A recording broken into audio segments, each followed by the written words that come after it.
Então, pessoal, nossa matéria de hoje é arras, tá? Como eu disse, é arras, não aras, tá? Aras é onde põe o cavalo, tá? Põe embalando o alvo lá.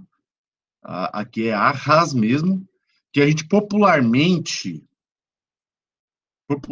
conhece como sinal, tá? Popularmente conhece como sinal, tá? O que que é o sinal? Pessoal, na verdade, como eu estava dizendo, quando a gente vai fazer um negócio que ainda precisa de alguns detalhes para a gente acertar, e a gente precisa segurar o negócio, entre aspas, né? Segurar o negócio, a gente a gente antecipa o pagamento de algum valor, tá? A gente antecipa o pagamento de algum valor desse contrato, né, para facilitar o sinal, a ideia, facilitar o fechamento desse negócio. Conceitualmente, então, pessoal, o que que é arras? Vou colocar um conceitinho para vocês aí. Um conceitinho bem simples, né? No básico, no popular, a gente já tem uma ideia do que significa. Então, na verdade, pessoal, nada mais é do que de uma disposição convencional onde a parte vai entregar para a outra aí um determinado objeto ou uma antecipação do valor do pagamento, em que vai dar a ele a oportunidade de segurar, entre aspas, o negócio, tá? Sem maiores prejuízos, sem maiores problemas com o fechamento do negócio mesmo, né? Então, por exemplo, você vai lá comprar um carro, esse carro não tem a pronta entrega. E aí, então, o que que acontece? A concessionária, por vezes, algumas vezes, elas exigem, entre aspas, o cheque calção. O que que é o cheque calção? Nada mais é do que um sinal, arras, né? Você vai celebrar a compra e venda de um apartamento, né? Só que você precisa financiar um valor no banco. Então, o que que você faz para segurar esse negócio? Você dá uma antecipação da entrada, né, entre aspas, a entrada do pagamento desse apartamento, né? Essa entrada aí, entre aspas, se chama para nós aqui arras, tá, pessoal? Então, a gente pode dizer aí que a arras nada mais é do que uma forma de eu garantir a celebração de um negócio que eu pretendo, né? Podendo, pessoal, conferir a uma das partes o direito de se arrepender, tá? Dependendo aí da modalidade que nós vamos utilizar, que a gente já vai ver aí daqui um pouquinho, tá? Detalhe importante, pessoal, é que arras é obrigação acessória. Logicamente, né, é uma cláusula acessória do contrato, tá? Tem por finalidade garantir a obrigação celebrada, tá? Garantir o cumprimento da obrigação celebrada, garantir então a obrigação celebrada, tá, pessoal? Espécies, pessoal, espécies. Basicamente, nós temos duas espécies de arras. Duas espécies de arras.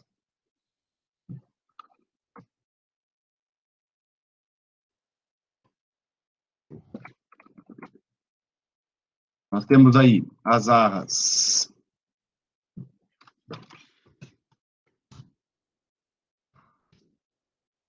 confirmatórias,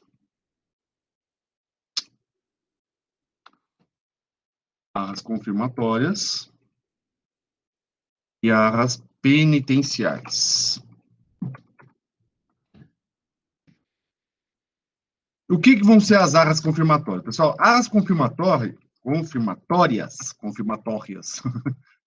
Arras confirmatórias, pessoal, é a arras regra. É a regra, tá?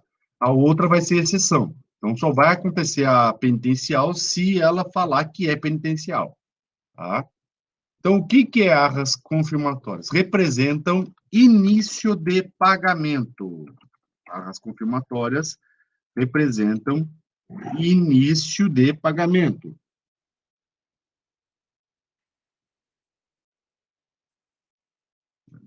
No nosso caso aqui, então, pessoal, o sinal vai representar o início da execução do contrato.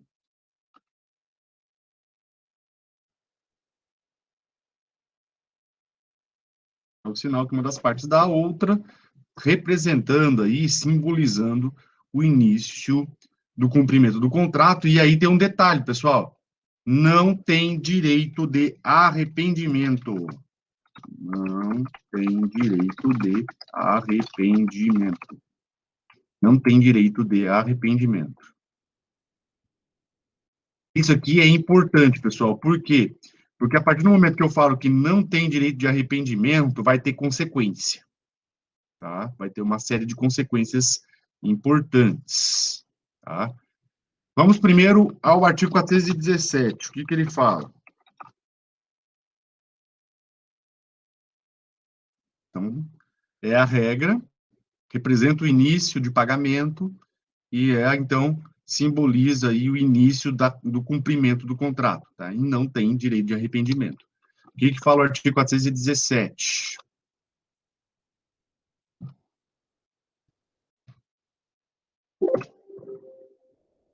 Ó, se por ocasião do contrato, uma das partes, a título de arras, der a outra parte, a título de arras, dinheiro ou outro bem móvel, deverão as arras, em caso de execução, ser restituídas ou computadas na prestação devida, se do mesmo gênero da principal. O que significa isso, pessoal?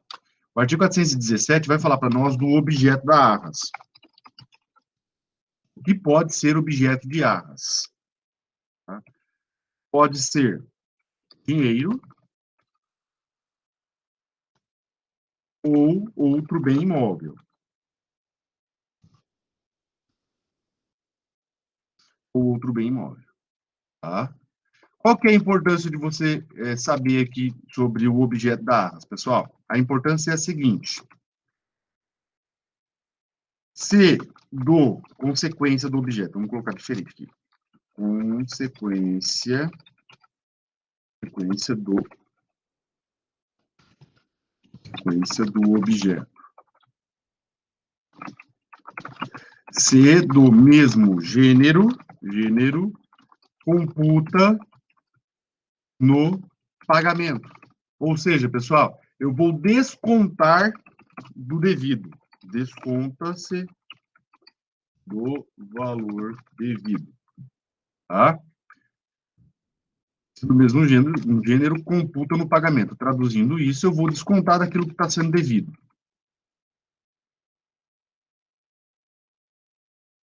Então, por exemplo, a minha dívida é 100 mil reais. Eu dou um sinal de 10%. 10% de 100 mil é quanto, pessoal?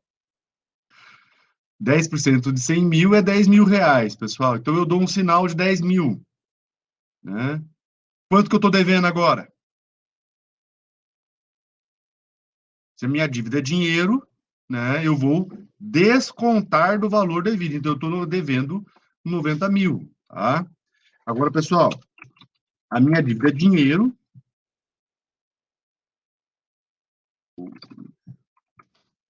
Minha dívida é dinheiro. Tem como eu descontar, pessoal?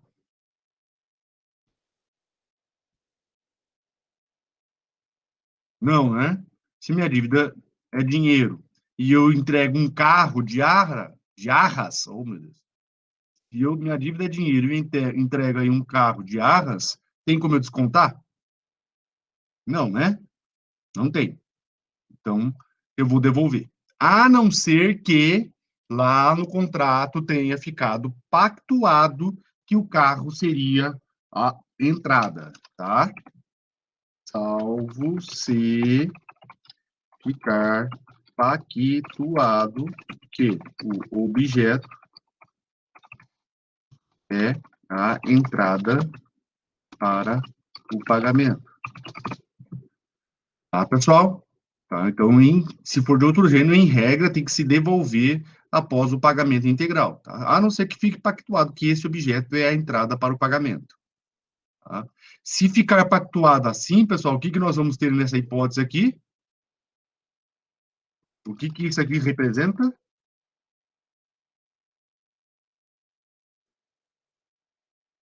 Se não ficar pactuado, pessoal, e aí depois de celebrado o contrato, pessoal, a parte aceitar o carro como entrada, o que significa? Por outro gênero, a regra é que a gente tem que devolver após o pagamento, certo? Se ficar estipulado que o objeto é a entrada do pagamento, aí não precisa devolver, tranquilo. Se não está estipulado e a parte aceita o carro, aceita o objeto aqui, vamos colocar certo. Aceita o objeto como pagamento, aí então nós vamos ter dação em pagamento, tá? Beleza, pessoal? Bom, como eu disse para vocês aqui em cima, pessoal, as arras confirmatórias, elas não têm possibilidade de arrependimento. E isso traz algumas consequências, pessoal. Isso traz algumas consequências.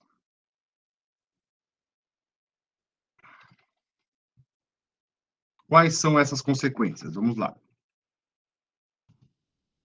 Como não há direito de arrependimento, a desistência do negócio gera duas consequências.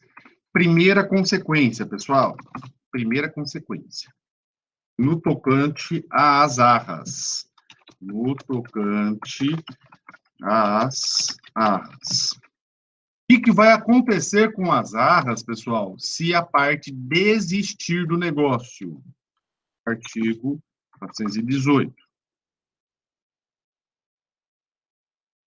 Olhem lá o que ele fala.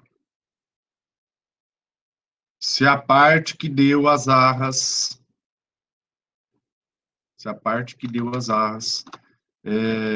não executar o contrato, poderá a outra tê-lo por desfeito, retendo-as. Se a inexecução for de quem recebeu as arras, poderá quem as deu haver o contrato por desfeito e exigir sua devolução mais o equivalente, com atualização monetária, segundo os índices oficiais regularmente estabelecidos, juros e honorários de advogado. Qual vai ser, então, a consequência? Pessoal, aqui nesse artigo nós temos duas consequências. A primeira é quem deu as arras desistir do negócio. A segunda situação dessa primeira consequência, na verdade, é aquele que recebeu as arras e desistiu do negócio. Então, vamos imaginar a seguinte situação, pessoal. Eu estou comprando um apartamento, certo? Eu dei 10 mil reais de entrada. A primeira situação do artigo 418 é eu desistir do negócio. O que vai acontecer com esses 10 mil? E a segunda situação, a pessoa que está vendendo o apartamento desistiu do negócio. O que vai acontecer com as arras nessa segunda situação aí? Então, vamos lá, pessoal. Primeiro, se a pessoa que recebeu deu, as arras desistir, perde o valor, não perde as arras, deu as arras.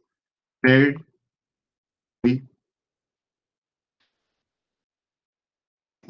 se a pessoa que deu desistir do negócio, perde as arras para a outra parte. Tá? Então, pessoal, quem desistiu do negócio vai perder as arras.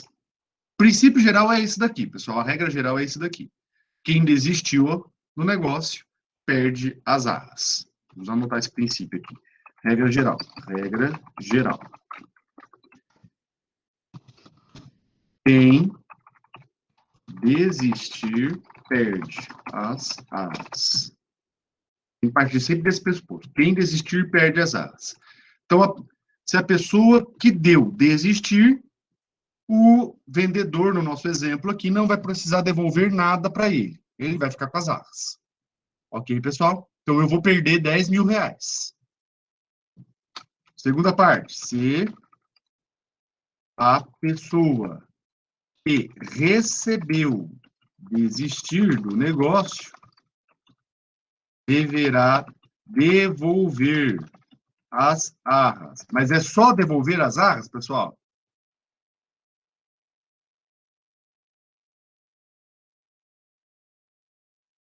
Como que vai ter que ser essa devolução? Não, não.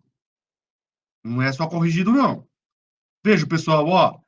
Quem desistiu tem que perder as arras. Quem desistiu tem que perder as arras. Se ele só devolver as arras, ele está perdendo alguma coisa? Hã?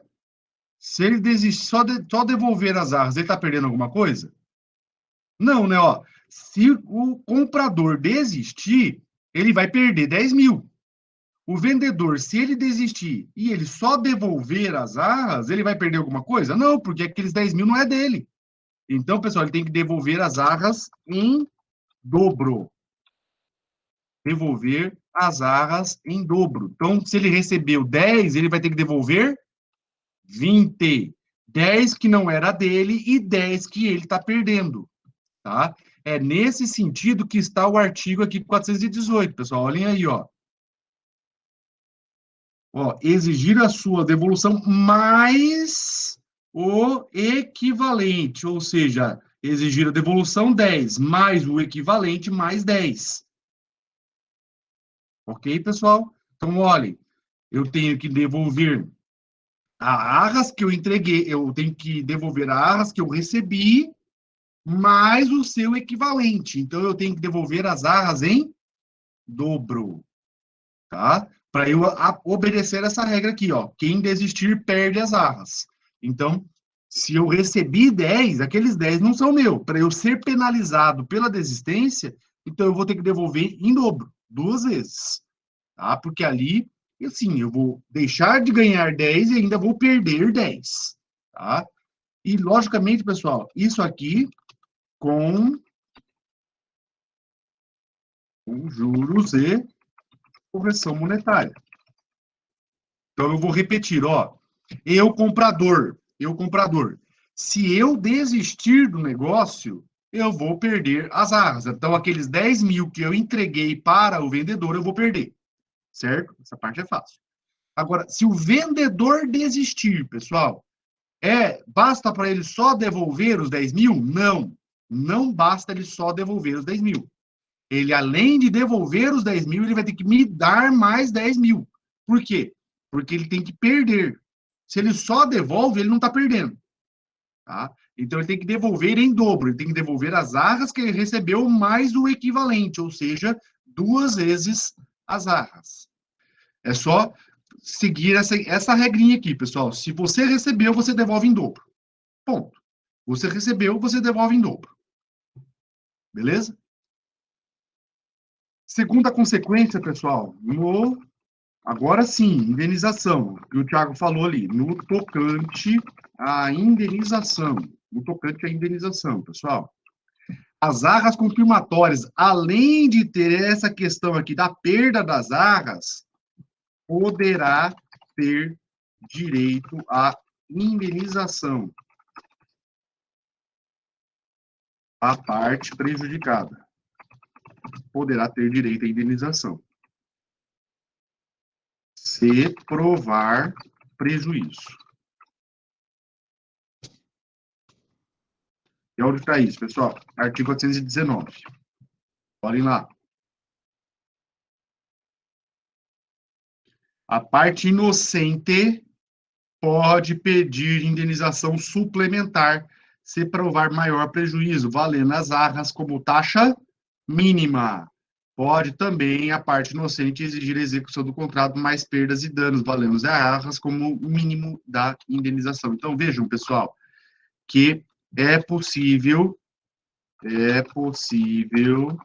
indenização suplementar, tá? Nesse caso aqui, as arras são, melhor dizendo, indenização mínima.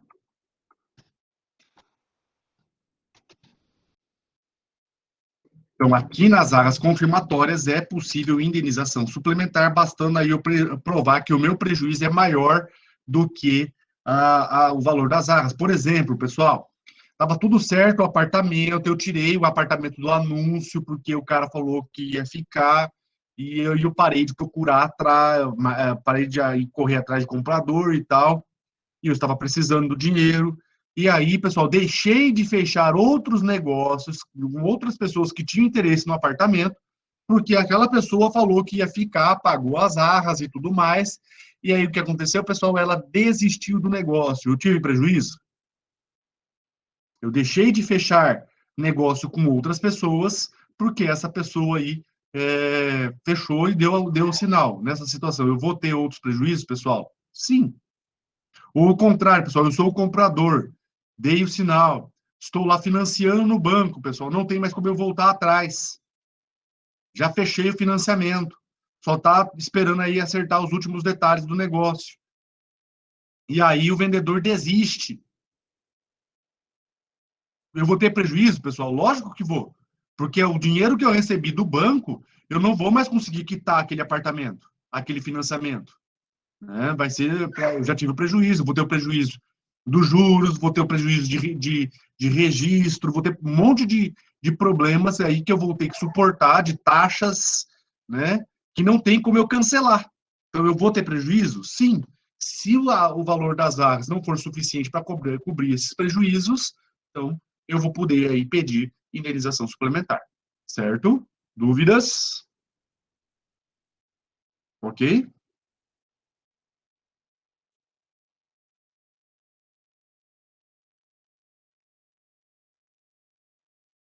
Beleza, gente. Isso aqui são as arras confirmatórias.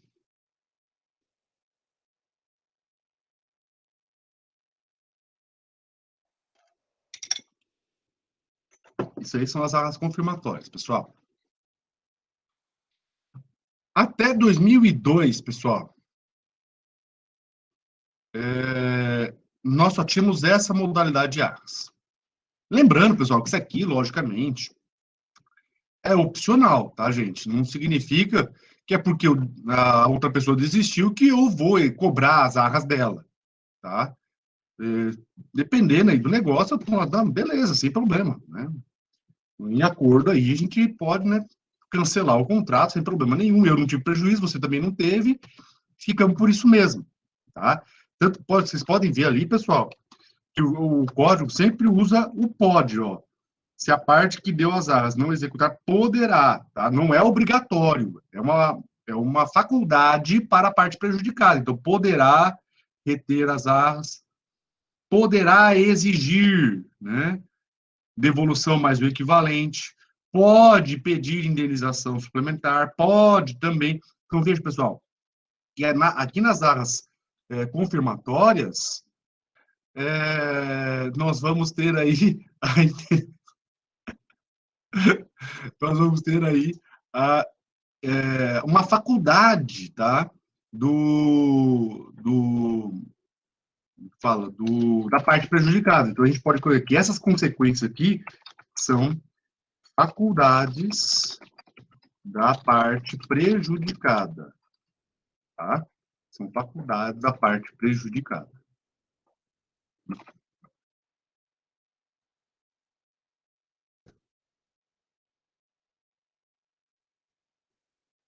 Tá? Então, que essas consequências aqui são faculdades, tá?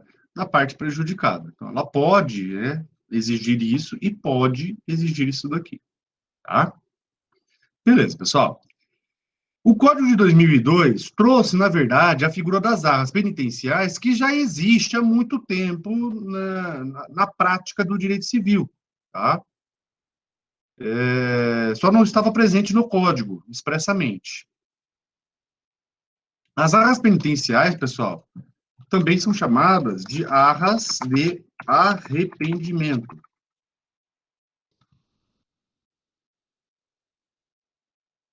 Arras de arrependimento.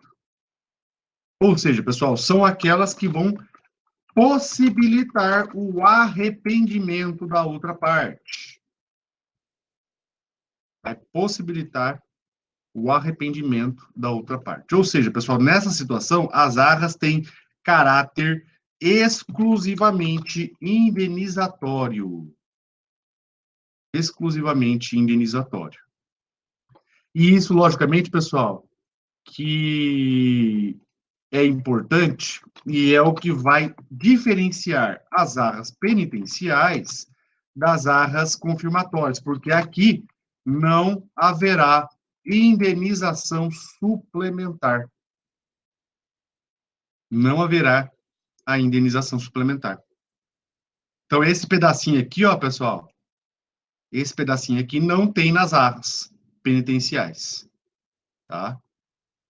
Como é que está lá no código, pessoal? Essa, na verdade, pessoal, é a única diferença, tá? Artigo 420. Olha o que o código fala. Se no contrato for estipulado o direito de arrependimento para qualquer das partes, as arras ou sinal terão função unicamente indenizatória. Neste caso, quem as deu perdê-las-á em benefício da outra parte, e quem as recebeu devolvê-las-á mais o equivalente. Em ambos os casos, não haverá direito à indenização suplementar. O código é expresso em falar isso, pessoal. Então, qual que vai ser a consequência das arras de arrependimento, pessoal? Apenas essa daqui, ó.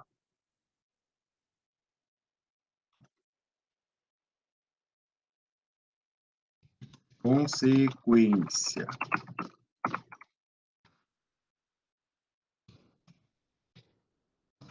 Consequência. Regra, pessoal. Quem deu, perde. A regra é a mesma, tá? Se a pessoa que desistiu vai perder as arras, se a pessoa que recebeu vai devolver em dobro, tá? Qual que é a diferença, pessoal? Não tem indenização suplementar. Essa é a única diferença. Para a gente encerrar, a gente coloca isso aqui, pessoal, a diferença entre arras penitenciais e cláusula penal, porque às vezes dá uma confundida, tá? Na verdade, a gente pode dizer aí, como eu escrevi lá no livro, pessoal, que essa aparência aí é mais uma ilusão do que real, tá? Existe aí, pessoal, uma diferença bem grande entre arras e cláusula penal. Tá? Vou colocar aqui, cláusula penal. Arras. Cláusula penal, pessoal, uma diferença que a gente pode colocar aqui. A cláusula penal tem caráter sancionatório. Tá? As arras, pessoal, apesar de algumas pessoas colocarem caráter sancionatório aí também, eu não considero isso, tá? Não tem caráter sancionatório. Na verdade, pessoal, as arras têm por finalidade, como eu disse, finalidade é garantir o negócio. Essa é a finalidade das arras. Segundo detalhe, pessoal, é que a cláusula penal só se paga se houver inadimplemento. As arras, não, pessoal. As arras, a gente paga a partir do momento que há a celebração do negócio. Paga-se na celebração.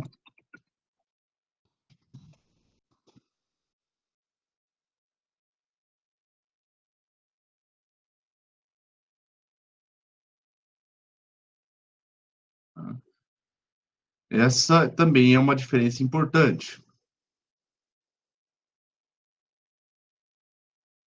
Ok? Um outro ponto importante, pessoal, é que as arras visam beneficiar também o devedor.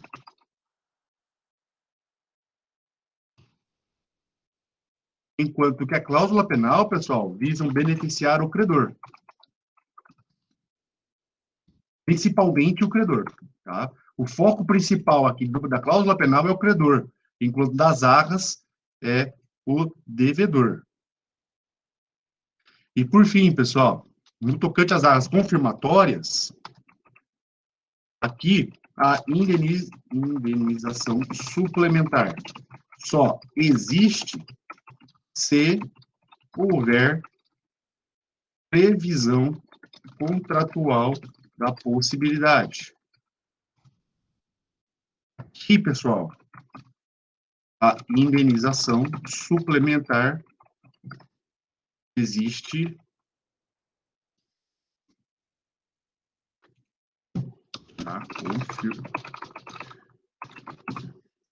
a confirmatória, tá, pessoal? No arrependimento não tem, só para deixar claro aqui. Então, pessoal, essas são as diferenças entre as penitenciais e cláusula penal. Então, podem ver aí que é bastante diferente, tá? Bem diferente, ok?